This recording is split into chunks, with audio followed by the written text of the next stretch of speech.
Listening is loving. Ask people good questions. They'll talk to you if you seem interested. For my older brothers, this was just some throwaway advice to their terrified little sister on the night before her first day of high school. They didn't realize how much hope I put in their words that I might not be lonely for the next 4 years. The school I went to since pre-K ended in 8th grade, and I was faced with the decision of either continuing in private school with the only friends I ever knew, or taking the risk of attending my districted public high school where I didn't know a soul. There was a seed of boldness inside me that knew I needed a fresh start. The challenge, however, was that I was going in relationally blind to a school 7 times larger than my last. On August 13th, 2019, I walked into Frederick Douglass High School with a backpack, phone, class schedule, and all the courage I could muster. But the most important thing I took with me that day was the simple advice my brothers gave me when I asked, "How do I make good friends in high school?" From the start, I decided I wouldn't wait for others to approach me first. I asked people simple questions, trying to listen attentively, surprised at how much they were willing to disclose with me after just meeting me. All the morning stress was building over who I would sit with at lunch until a girl named Avery walked into my third block class. I initiated conversation with her as I had with others, but it was different. My effort to listen well was being reciprocated, creating a natural flow that took our connection deeper. She eventually asked me to sit with her at lunch, and my heart skipped a beat in excitement at thinking, I just made a friend. Little did I know I had discovered one of the relational rocks of my high school journey. My relationship with Avery and many others has caused me to puzzle over why my brother's advice has worked so well. Why do people appreciate being asked questions? Is it because they love to talk about themselves? Or do they see it as an opportunity somehow to drive their own agenda?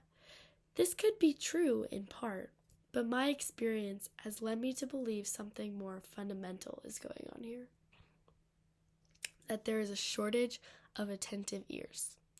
My generation has come of age in an epidemic of loneliness, in which people are rarely heard and little known.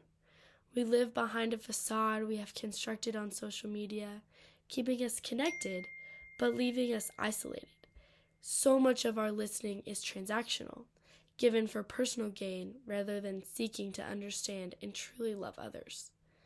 That throwaway advice has grown into a core commitment of my life, that listening is loving. I carry this in my life, and I have seen firsthand the difference empathic listening makes. Empathic curiosity makes us able to be comfortable in silence, being able to care for our friends deeply even when it takes them a minute to understand their own thoughts and ideas. Patience is vital to this.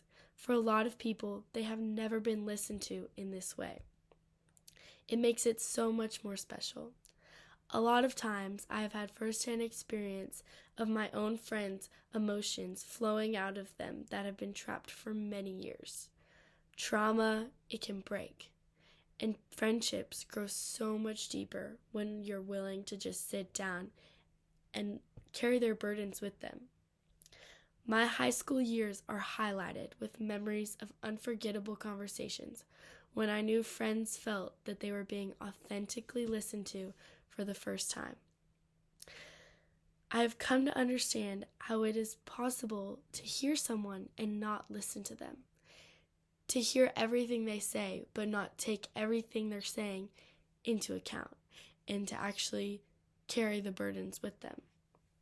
I've also come to see the impact of listening to what people are not saying, listening to their heart and not merely their voice, being able to look into their emotions and see that something much deeper is going on.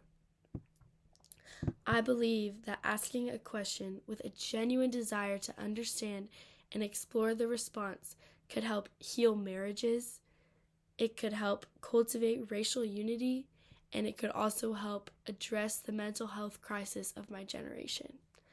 I genuinely believe we would need less counselors and therapists if people were willing to sit and just take a listen into their friends' hearts.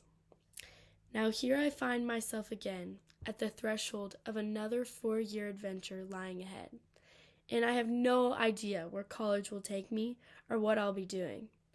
But one thing is for sure, wherever I am, whatever I'm doing, whoever is around me, I will be a listener. Thank you.